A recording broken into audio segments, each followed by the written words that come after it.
বিসমিল্লাহির রহমানির রহিম। আসসালামু আলাইকুম। Welcome back to my channel. সবাইকে আবারও স্বাগতম জানাচ্ছি নতুন একটা রেসিপি ভিডিও দেখার জন্য।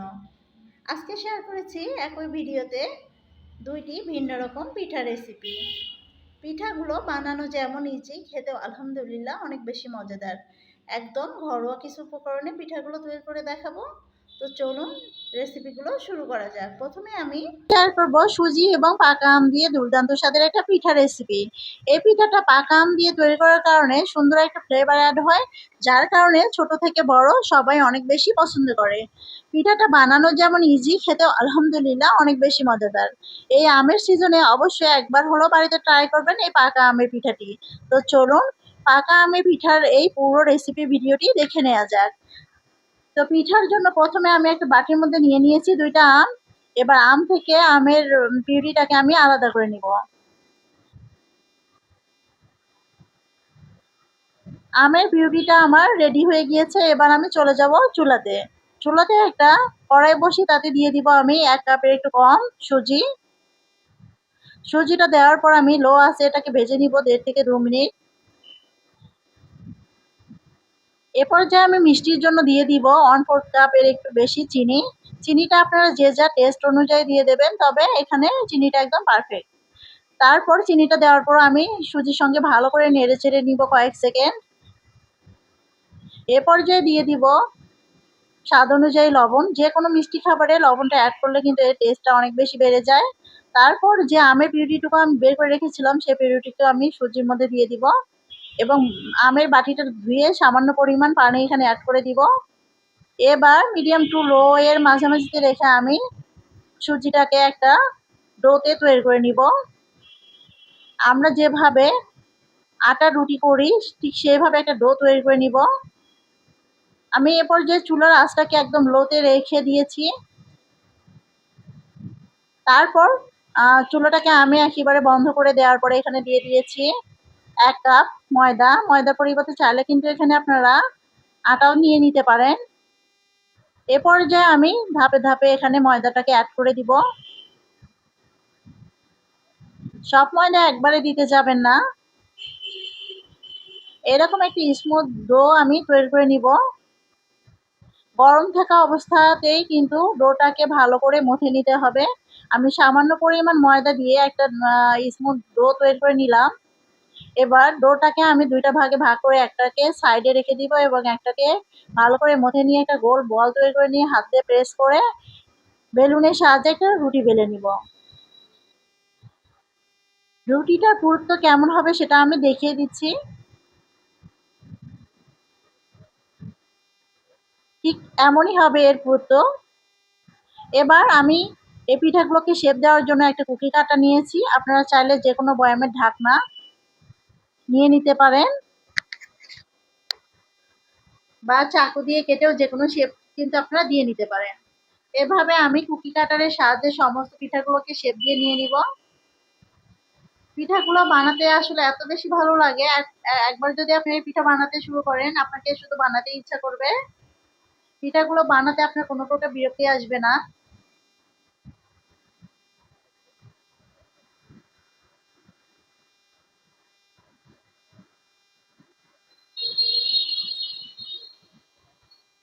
আমি একটা ডিশের মধ্যে সমস্ত পিঠাগুলোকে উঠিয়ে নিচ্ছি। এই তো আমার সবগুলো পিঠা বানানো হয়ে গেছে, আমার কিছুটা অংশ আছে।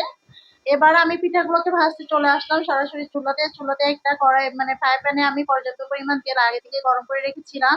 তারপর একটা একটা করে পিঠা আমি এর মধ্যে দিয়ে দিব। তবে এ পর্যায়ে আপনাকে অবশ্যই মানে তেলটাকে কিন্তু হাই হিটে গরম করে নিতে হবে। তেলটা কিন্তু খুব বেশি গরম না হলে কিন্তু পিঠাগুলো ফুলবে না। আর যদি তেলটা খুব বেশি গরম হয়ে যায় তাহলে কিন্তু পিঠাগুলো দেওয়ার সঙ্গে সঙ্গে ফুলে উঠবে। এক পাশ হয়ে গেলে আমি অপর পাশটাকে উল্টিয়ে দিব। এই পিঠাগুলো ভাজতে একদমই সময় লাগে না। দেখতেই পাচ্ছেন আমার পিঠাগুলো ফুলে কিন্তু টইটুম্বুর হয়ে গিয়েছে। আপনার চাইলে পিঠাগুলোকে ব্রাউন কালার করে নামিয়ে নিতে পারেন, মানে যে কোনো একটা পছন্দ অনুযায়ী কালার হলেই আপনারা নামিয়ে নিতে পারবেন। 2 মিনিটের মতো ভাজলে পিঠাগুলো কিন্তু সুন্দরভাবে ভাজা হয়ে যাবে। আমি এইরকম একটা কালার করে পিঠাগুলোকে উঠিয়ে নিচ্ছি। পিঠাগুলো ভাজার পর এতটা আকর্ষণীয় হয়, যে আপনার মানে দেখে লোভ সামলাতে পারবেন না। তারপর আমি একটা স্ট্রেনারের সাহায্যে আমি এগুলোকে উঠিয়ে নিচ্ছি। সার্ভিং ডিশে আপনাদেরকে সার্ভ করে দেখিয়ে দিচ্ছি পিঠাগুলো কতটা সুন্দর হয়েছে। পিঠাগুলো ভাজার ২ ঘন্টা পর আমি এগুলোকে আপনাদের সামনে সার্ভ করে দেখিয়ে দিচ্ছি। দেখুন পিঠাগুলো কতটা এখনো ফুলকো রয়েছে। পিঠাগুলো কিন্তু ভাজার পরে একদম ফুলকো থাকবে ২ দিন থেকে ৩ দিন। পিঠাটা কতটা ফুলকো এবং সফট হয়েছে দেখিয়ে দিচ্ছি দেখুন। প্রতিটা পিঠাই কিন্তু একদম ফুটবলের মতো ফুলকো হবে। নাস্তার টেবিলে আপনি যখন এই পিঠাগুলো পরিবেশন করবেন তখন আপনার চোখ শুধু এই পিঠাগুলোর দিকেই থাকবে। তো রেসিপিটি আপনাদের কাছে কেমন লেগেছে অবশ্যই কমেন্ট করে জানাবেন। যদি ভালো লাগে অবশ্যই একটা লাইক দিয়ে রাখবেন এবং শেয়ার করবেন। এই রেসিপিটি এখানেই শেষ করছি, চলে যাচ্ছে নেক্সট রেসিপিতে। এখন আমি শেয়ার করব পাকা আম দিয়ে দুর্দান্ত স্বাদের একটা আমের সন্দেশের রেসিপি। একদম সহজভাবে দেখানোর চেষ্টা করেছি ঘরোয়া উপকরণে, যে কেউ সহজে বানিয়ে নিতে পারে। শুধুমাত্র চালের গুঁড়ো এবং আমের পিউরি দিয়েই কিন্তু এই সন্দেশটা বানিয়ে নিতে পারবে যে কেউ। তো চলুন রেসিপিটি শুরু করা যাক। আমের সন্দেশের জন্য এখানে আমি নিয়েছি 4টা ছোট বড় আম। এবার আমটাকে ছিলে আমি ব্লেন্ড করে নিব। যাদের কাছে ব্লেন্ডার না থাকবে তারা কিন্তু এই প্রসেসে আম থেকে আমের পিউরিটাকে আলাদা করতে পারেন। তাহলে কিন্তু আর আমটাকে ছেঁকে নিতে হবে না। যদি আপনি ব্লেন্ডারের জারে আমগুলোকে মিহি পেস্ট করে নেন সেক্ষেত্রে অবশ্যই আমটাকে ছেঁকে নেওয়ার চেষ্টা করবেন। আমের মধ্যে যে আঁশটুকু থাকে সেগুলো অবশ্যই বাদ দিয়ে দিতে হবে। এই তো আমের ঘন একটা পিউরি বের হয়েছে। এবার আমি চলে আসবো চুলাতে। চুলাতে একটা কড়াই বসিয়ে তাতে দিয়ে দিলাম প্রায় 2 কাপের মতো লিকুইড দুধ এবং 2টা সবুজ এলাচ। এলাচ দুটোর মুখ আমি ফেটে দিয়েছি যাতে করে দুধের মধ্যে সুন্দর একটা স্মেল আসে। এলাচটা দিলে এই সন্দেশের টেস্টটা কিন্তু অনেক ভালো আসবে। আমি দুধটা কিছুক্ষণ জাল করে নেওয়ার পর এর মধ্যে দিয়ে দিলাম 1/3 কাপ চিনি। চিনিটা অবশ্যই আপনারা যে যার টেস্ট অনুযায়ী দিয়ে দেবেন। এখন অনবরত নেড়েচেড়ে এই দুধটাকে জাল করে ঘন করে নিতে হবে। আপনি এই সন্দেশগুলোকে কতটা টেস্টি করতে চাচ্ছেন তার উপর ডিপেন্ড করে আপনি দুধটাকে ঘন করে নিতে পারেন। তবে আমি মোটামুটি 1 কাপের মতো করে নিয়েছি আর কি, 1 কাপের একটু বেশি ছিল। দুধটা যখন ঘন হয়ে এসে সে পর্যায়ে আমি দিয়ে দিয়েছি 1 কাপ চালের গুঁড়ি এবং স্বাদ অনুযায়ী লবণ। তারপর যে আমের পিউরিটা আমি রেডি করে রেখেছিলাম সেখান থেকে 1/4 কাপ আমের পিউরি দিয়েছি। এবার লো আঁচে এটাকে নেড়েচেড়ে রান্না করে নিতে হবে। এখানে আমি আরো 1/4 কাপ চালের গুঁড়ি দিয়েছি। চালের গুঁড়িটা আসলে কার কতটা শুকনো বা ভেজা তার উপর ডিপেন্ড করে কিন্তু চালের গুঁড়োটা লাগতে পারে। তারপর অনবরত নেড়েচেড়ে আমি এটাকে একটা সফট ডো তৈরি করে নিব। আমি একটা ছড়ানো ডিশের মধ্যে ডোটাকে নিয়ে নিলাম। একটা স্প্যাচুলারের সাহায্যে ডোটাকে একটু মানে মথে নিচ্ছি। তারপর হাতের সাহায্যে আমি এগুলোকে একটু ভালো করে মথে নিয়েছি। আপনাদের কাছে যদি এই ডোটাকে নরম মনে হয় তাহলে সামান্য পরিমাণ এখানে আটা অ্যাড করে এটাকে মেখে নিতে পারেন। আমি সামান্য পরিমাণ ঘি হাতের মধ্যে লেগে নিয়েছি। তবে অবশ্যই চেষ্টা করবেন যদি নরম হয় সামান্য পরিমাণ আটা দিয়ে মেখে নিতে। আর যদি খুব বেশি শক্ত মনে হয় তাহলে সামান্য পরিমাণে অ্যাড করে ভালো করে ডোটাকে মথে নিতে পারেন। তারপর আমি লিচি কেটে নিয়েছি। সেখান থেকে একটা লিচি নিয়ে আমি হাতের সাহায্যে গোল বল তৈরি করে নিয়ে হাতের সাহায্যে একটা বাটি তৈরি করে নিলাম। তারপর যে এক্সট্রা আমের পিউরিটা ছিল সেটাকে আমি জাল করে নিয়েছিলাম চুলাতে। 2 কাপ মানে 2 চা চামচ গুঁড়া দুধ এবং আমের পিউরিটাকে জাল করে নিয়েছিলাম।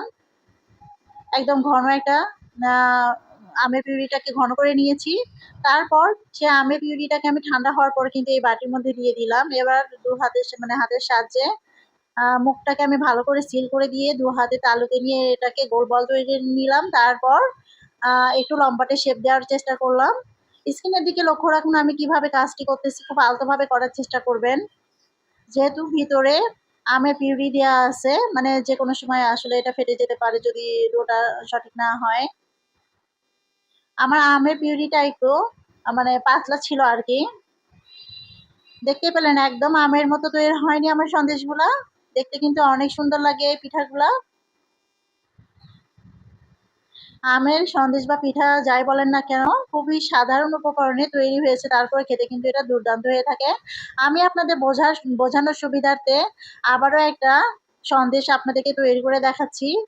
ওই তো একটা লিচি হাতের সাহায্যে আমি বাটি তৈরি করে নিয়েছিলাম। তারপর বাটির মধ্যে আমের পিউরিটুকু দিয়ে মানে খুব বেশি পিউরি এখানে দিতে যাবেন না। বেশি পিউরি দিলে দেখা যাবে যে এটা বের হয়ে আসার সম্ভাবনা থাকবে। তাই পরিমাণ মতো বুঝে দেওয়ার চেষ্টা করবেন। যদি আমের পিউরিটা এর ভিতরে কম দেন সেক্ষেত্রে কিন্তু আমটাকে সিল করতে বা আমের শেপ দিতে খুবই সুবিধা হবে। আমি আমের পিউরিটুকু একটু বেশিই হয়ে গিয়েছিল। তারপর এটাকে ভালো করে সিল করে দেওয়ার পর গোল করে একটা বল তৈরি করে নিয়ে হাতের সাহায্যে দেখুন আমি কিভাবে কাজটি করতেছি। এখানে আসলে বলার কিছু নেই, বুঝে নিতে হবে। খুব আলতো হাতে কাজটি করে নিতে হবে। তারপর আমের মানে নিচের অংশটুকু আমি হাতের মানে একটা আঙ্গুলের সাহায্যে প্রেস করে আমের শেপ দেওয়ার চেষ্টা করতেছি। এটা আপনারা যে যার পছন্দ অনুযায়ী আমের একটা শেপ দিয়ে নিতে পারেন, কারণ অনেক প্রকার কিন্তু আম আছে, অনেক সাইজের, অনেক ডিজাইনের। আমি আমার পছন্দ মতো একটা শেপ দিয়ে তৈরি করে নিলাম। তবে এই আমগুলো মানে এই পিঠাগুলোকে যদি আপনি ছোট ছোট করে বানান সেক্ষেত্রে এগুলো দেখতে কিন্তু অনেক কিউট লাগে। তারপর আমের বোটা বোঝানোর জন্য আমি এখানে একটা লবঙ্গ দিয়ে দিয়েছি মুখে। দেখুন লবঙ্গটা দেওয়ার পরে কিন্তু এটা দেখতে হুবহু আমের মতোই লাগছে। তারপর এগুলো আমি একটা ফুটো মানে ছিদ্রযুক্ত স্ট্রেনার নিয়েছি, এগুলোকে স্ট্রিম করবো এখন। চুলাতে একটা হাঁড়িতে আমি আগে থেকেই পানি দিয়েছিলাম। যখন পানিগুলো টকবক করে ফুটে উঠেছে সে পর্যায়ে আমি আমের মানে আমার আম সন্দেশগুলো দিয়ে দিলাম এবং ঢাকনা দিয়ে এটাকে রেখে দিয়েছিলাম 10 মিনিটের মতো। 10 মিনিট পর ফিরে আসলাম। দেখুন আমার আমার আমের সন্দেশ বা পিঠা একদম কিন্তু রেডি হয়ে গিয়েছে। এটা কিন্তু অনেকটা ম্যারা পিঠার মতোই, কিন্তু আম দেওয়ার কারণে এই পিঠাটার টেস্ট অনেক বেশি ভালো আসে। আর এই ভাবে একটা নাস্তা বা পিঠা তৈরি করে নিলে কিন্তু যে কেউ অনেক বেশি খুশি হয়ে যাবে। আর এটা খেতে কিন্তু দুর্দান্ত হয়ে থাকে। সবসময় কিন্তু আমাদের ঘরে কিন্তু গুঁড়া দুধ থাকে না, তাই মাত্র কয়েকটি উপকরণে মানে সহজ কিছু উপকরণ দিয়ে এইভাবে দুর্দান্ত একটা সন্দেশ আপনি তৈরি করে নিতে পারেন। দেখুন কতটা সুন্দর লাগতেছে আমার সন্দেশগুলা। এবার এখন একটা পিঠা আমি আপনাদেরকে কেটে দেখিয়ে দিচ্ছি পিঠাটার ভিতরটা কতটা সুন্দর হয়েছে। গরম গরম থাকা অবস্থায় পিঠাগুলো কিন্তু একটু নরম থাকে, কিন্তু ঠান্ডা হওয়ার পরে এই পিঠাগুলো খেতে বেশি ভালো লাগে। আমি আবারও একটা পিঠা আপনাদেরকে কেটে দেখিয়ে দিচ্ছি, দেখুন পিঠাটা কতটা সুন্দর হয়েছে। রেসিপিগুলো আপনাদের কাছে কেমন লেগেছে অবশ্যই কমেন্ট করে জানাবেন। আজকের মতো বিদায় নিচ্ছি, সবাই ভালো থাকবেন, সুস্থ থাকবেন। আল্লাহ হাফিজ, আসসালামু আলাইকুম।